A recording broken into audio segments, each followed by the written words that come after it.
Os 5 erros da teologia da prosperidade. A teologia da prosperidade é uma das mais populares no meio cristão e tem inserido esses ensinamentos na doutrina de Jesus Cristo. A teologia da prosperidade prega um evangelho mais fácil, sem ênfase no pecado e na correção no estilo de vida. Ele oferece um ensinamento que acaba abrangendo mais pessoas. Boa parte das pessoas gostam de ouvir as doutrinas e os ensinamentos das pregações da teologia da prosperidade. Não só a teologia da prosperidade, como também o evangelho egocêntrico, aquele que foca só no homem, e também o evangelho triunfalista. Esses 3 tipos de evangelhos ou de pregações de heresias vêm ganhando mais destaque a cada ano que se passa dentro das igrejas evangélicas. Então hoje a gente vai listar aqui 5 erros da teologia da prosperidade. Mas antes, vamos ler aqui a Bíblia. Pegue a sua Bíblia, abra no livro de Lucas, no Evangelho de São Lucas, capítulo 12, versículo 1. Nesse mesmo tempo, tendo se juntado uma multidão de milhares de pessoas ao ponto de se atropelarem uma às outras, Jesus começou a falar primeiramente aos discípulos, dizendo: tenham cuidado com o fermento dos fariseus, que é a hipocrisia. Ou seja, Jesus também estava se referindo aos ensinamentos dos fariseus, que tinham bastante heresias, como ocorre nos dias atuais. Alguns pastores e líderes religiosos acabam pregando com muita ênfase o evangelho focado apenas no homem, um evangelho egocêntrico, focado apenas na teologia da prosperidade. Então vamos ao primeiro equívoco da teologia da prosperidade. O primeiro é: a aliança abraâmica é um meio para direitos materiais. A aliança com Abraão, que está em Gênesis capítulo 12, capítulo 15, 17 e 22, é uma das bases teológicas da teoria da prosperidade, ou melhor, teologia da prosperidade. É bom que os teólogos da prosperidade reconheçam que grande parte da Escritura registra o cumprimento da aliança com Abraão, mas é ruim que eles não encarem esse pacto de um ponto de vista ortodoxo. Eles compreendem de forma incorreta o início da aliança, ou melhor, compreendem a aplicação do pacto de forma incorreta. Ou seja, no pensamento deles e nos ensinamentos, os cristãos são filhos e herdeiros das bênçãos espirituais de fé de Abraão. Essa herança abraâmica se traduz principalmente em termos de direitos materiais. Em outras palavras, a teologia da prosperidade ensina que o objetivo principal de Deus na aliança com Abraão era abençoá-lo materialmente, uma vez que os que não crêem são filhos espirituais de Abraão. Herdamos essa bênção financeira. Uma vez que a aliança de Deus foi estabelecida e a prosperidade é uma provisão desse pacto, você precisa receber que agora a prosperidade lhe pertence. Ou então eles sempre dão ênfase, os pregadores da teologia da prosperidade sempre enfatizam a riqueza material. Não é errado querer ter dinheiro, trabalhar, estudar para ter uma vida melhor, uma vida mais tranquila financeiramente. Não é erro nisso, pecado, tendo em vista que você trabalhe, conquiste os seus bens materiais, as suas conquistas, as suas coisas, porém que você também ajude as outras pessoas que estão necessitando, que não seja apenas uma ambição egoísta de ostentação, de ajudar a si mesmo e alimentar o seu ego, que você possa exercer a caridade e as boas obras como um cristão salvo em Jesus Cristo. Porém, a teologia da prosperidade, ela deixa de lado um pouco a questão da salvação, também deixa para trás a questão do pecado, do erro, para corrigir o estilo de vida do ser humano que está em pecado, indo para o inferno, a condenação, e eles focam apenas nas questões materiais daqui da terra, que é passageiro. O foco sempre em você vai conseguir isto, você vai conseguir aquilo outro, mas nunca foca na questão espiritual. Dão 90% ou 95% de ênfase só para bens materiais.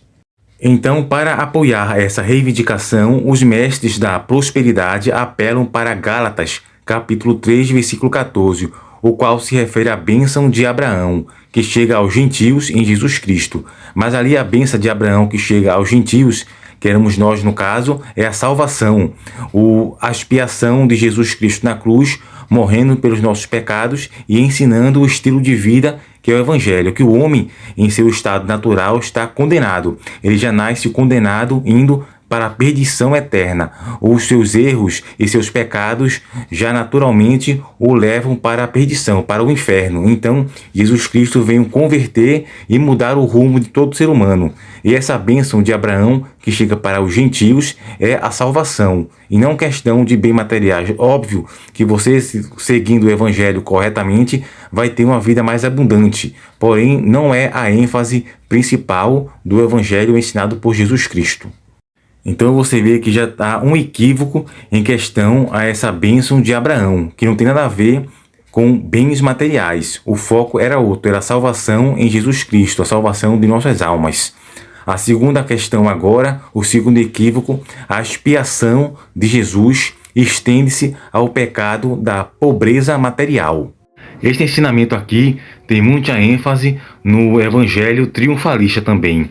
Eles ensinam sobre a dor, a doença, o sofrimento, a pobreza sobre Jesus no Calvário. Esse entendimento errôneo sobre o escopo da expiação decorre de dois erros cometidos pelos defensores do Evangelho da prosperidade.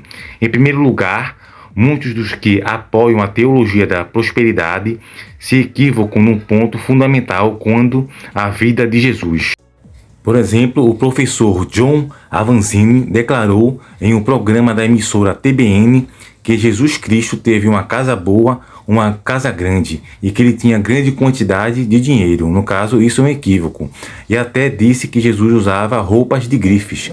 É fácil perceber como uma visão tão distorcida da vida de Jesus Cristo pode levar a um entendimento igualmente distorcido quanto à morte de Cristo. E muitos só caem nessas heresias porque não estudam as Escrituras Sagradas, não estudam e não lêem a Bíblia, pois se lessem jamais iam cair nessas heresias.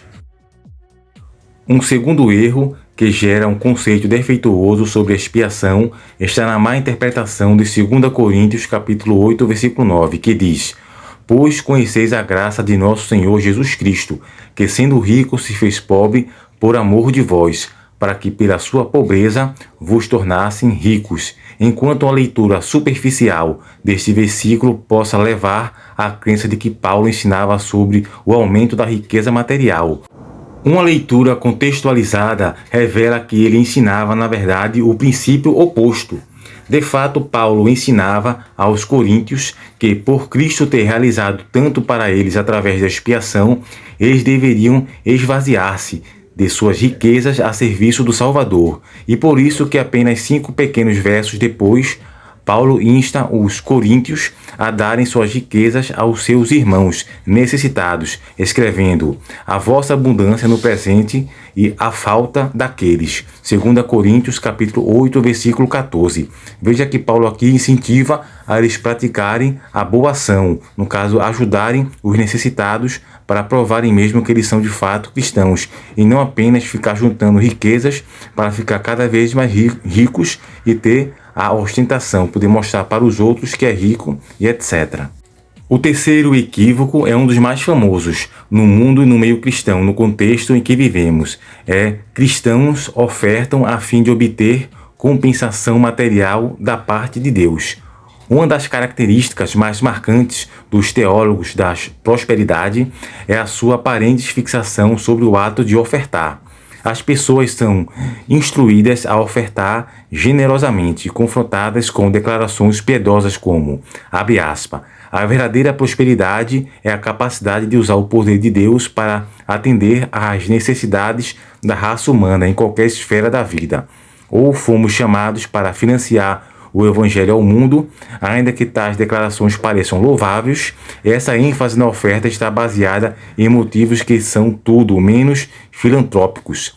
A força motriz por trás desse ensinamento sobre a oferta é que o pregador da prosperidade, como Robert Tilton chamava de lei de compensação, de acordo com essa lei supostamente baseada em Marcos capítulo 10, versículo 30, os cristãos devem dar generosamente aos outros porque quando fazem, Deus retribui com mais. Isso conduz a um ciclo de crescente prosperidade, ou seja, também aquela questão que tem muito nas igrejas de dar o dízimo, ofertas, que muitos cristãos são motivados, incentivados a dar o dízimo com recompensa de barganha. Quanto mais você entrega na igreja, Deus vai recompensar com bens materiais, com chuvas de bênção, e essas bênçãos são sempre materiais ou saúde. Porém, Jesus ensinou seus discípulos a darem sem esperar nada em troca, como está em Lucas capítulo 10, versículo 35. Já os teólogos da prosperidade ensinam seus discípulos a ofertar para receber um grande retorno. O quarto erro é que eles ensinam sobre a fé. Eles dizem que a fé é uma força espiritual autogerada que leva à prosperidade. Enquanto o evangelho ou cristianismo ortodoxo entende que fé é confiar na pessoa de Jesus Cristo, os mestres da prosperidade defendem algo completamente diferente. Eles defendem que a fé é uma força espiritual, uma energia espiritual, um poder espiritual. E essa força de fé que faz as leis do mundo espiritual funcionarem. Certa vez, como escreveu um dos defensores da teologia da prosperidade, Copeland, em As Leis da Prosperidade, há certas leis reveladas na palavra de Deus que regem a prosperidade. A fé as coloca em funcionamento. Essa é uma compreensão deformada, talvez até mesmo herege, a respeito da fé. De acordo com a teologia da prosperidade, a fé não é um ato de vontade concedido por Deus, centrando em Deus. Pelo contrário, é uma força espiritual forjada pelo homem e dirigida a Deus. Na verdade, qualquer teologia que encara a fé principalmente como um meio de ganho material, em vez de justificação diante de Deus, deve ser julgada inadequada, na melhor das hipóteses. Ou seja, sempre o focado na ênfase da prosperidade material. Por isso que muita gente acaba enchendo e lotando essas igrejas, porque eles estão atrás desse tipo de alimento. Às vezes eles nem se convertem. Muitas pessoas hoje em dia acham que são cristãos convertidos e renascidos com um novo nascimento, porém estão enganados, apenas comeram o péssimo fermento, aquele que Jesus fala, que eu li logo no início do vídeo, sobre ter cuidado com o fermento dos fariseus. Fermento é ensinamento. E hoje em dia os mestres da teologia da prosperidade ensinam esse tipo de fermento aos novos cristãos, se convertendo sem ler as escrituras, sem amparo, acabam se seduzindo com essas doutrinas e acabam achando que estão salvos, que estão seguindo o evangelho, mas o evangelho não tem renúncia, tem apenas prosperidade. Você vai conquistar isso, vai conquistar aquilo, sempre a ênfase no ser humano, no homem. Não que seja errado dar uma ênfase para a pessoa conseguir conquistar as coisas, ter motivação, mas o fato principal do evangelho é a salvação das almas que estão perdidas, e não só prosperidade material. E o quinto equívoco é sobre a oração. Eles dizem que a oração é uma ferramenta para forçar Deus a conceder prosperidade. Pregadores da teologia da prosperidade muitas vezes notam que nada tendes porque não pedis. Está em Tiago capítulo 4, versículo 2. Eles encorajam as pessoas a orar pelo sucesso pessoal em todas as áreas da vida. Um dos mestres e mentores da teologia da prosperidade ensina tal ensinamento. Observem isso. Ele diz: quando oramos crendo que já recebemos o que estamos pedindo, Deus não tem escolha a não ser atender a nossa oração. Essa é a chave para o cristão obter resultado. Orar pedindo bênçãos pessoais não está errado, é claro, mas a ênfase excessiva do evangelho da prosperidade sobre o homem transformar a oração em uma ferramenta que o crente pode usar para forçar Deus a atender seus desejos. Dentro da teologia da prosperidade, o homem e não Deus se torna o ponto focal da oração. É sempre aquela questão do evangelho egocêntrico, com foco sempre no ser humano, no homem, na pessoa, como também a teologia do determinismo, como o famoso eu determino, como se a pessoa determinasse o que Deus vai fazer, as decisões de um Deus poderoso, onipresente, onipotente. Muitas vezes, os pregadores da prosperidade acabam ignorando a segunda metade do ensino de Tiago sobre a oração, que ele fala: pedis e não recebeis, porque pedes mal. para esbanjardes em vossos prazeres. Tiago capítulo 4, versículo 3. Deus não atende pedidos egoístas que não honram seu nome. Certamente todos os nossos pedidos devem ser colocados diante de Deus. Está em Efésios capítulo 4, versículo 6. Depois você observa e lê na sua Bíblia. Mas a teologia da prosperidade se concentra tanto nos desejos do homem que pode levar as pessoas a fazerem orações egoístas, superficiais e banais, que não trazem glória a Deus. Além disso, quando combina com a doutrina da prosperidade sobre a fé, esse ensinamento pode levar as pessoas a tentarem manipular Deus para conseguirem o que querem. Óbvio que não vão conseguir, não tem como. Uma tarefa inútil. Isso está muito longe de pedir. Seja feita a sua vontade como Jesus Cristo ensina em oração. Então, resumimos que o evangelho da prosperidade é um evangelho falso, uma heresia. À luz da Escritura, a teologia da prosperidade é fundamentalmente falha. No fundo, é um falso evangelho por causa de sua visão equivocada da relação entre Deus e o homem. Simplificando, se a teologia da prosperidade é verdadeira, então a graça é obsoleta. Deus é irrelevante e o homem é o padrão de todas as coisas. Seja falando do pacto abraâmico, da expiação, da fé ou da oração. Os teólogos da prosperidade transformam a relação entre Deus e o homem em uma transação de toma lá da cá, de barganha, ou seja, uma troca. E por isso acaba lotando várias igrejas por aí, pois esses teólogos da prosperidade ensinam sempre a ênfase do evangelho falso. Se você for em algum lugar que tem bastante pessoas em pecado, com a vida em avesso, e pregar esse evangelho falso sobre prosperidade, todos eles vão querer e aceitar esse evangelho, porque não tem nenhuma dificuldade, não tem porta estreita, só a porta larga com bastante barganha. A questão de sempre querer mais e mais, mas nunca ter um compromisso com Deus de renunciar a pecados. Por isso que é um evangelho tão procurado e aceito por várias pessoas que se dizem cristãs.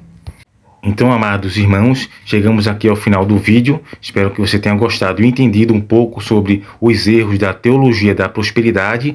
Você faz o seguinte, pega a sua Bíblia, as Escrituras Sagradas, o livro de Mateus, Marcos, Lucas e João e lê. E também todas as cartas de Paulo, do apóstolo Paulo e dos outros apóstolos, para você entender bastante do Evangelho e não ser enganado por ninguém, certo? Se você estiver se alimentando da palavra de Deus, do Evangelho, ninguém vai conseguir lhe enganar, que você não vai ser mais inocente, certo? Apesar de que muitos não são inocentes, a gente já tem a consciência dentro da gente do que é certo e não é errado. Dá para descobrir quando o pastor está enganando, porém, lendo as Escrituras Sagradas, você fica mais instruído, certo? Então chegamos ao final do vídeo sobre os 5 erros da teologia da prosperidade, os 5 principais erros.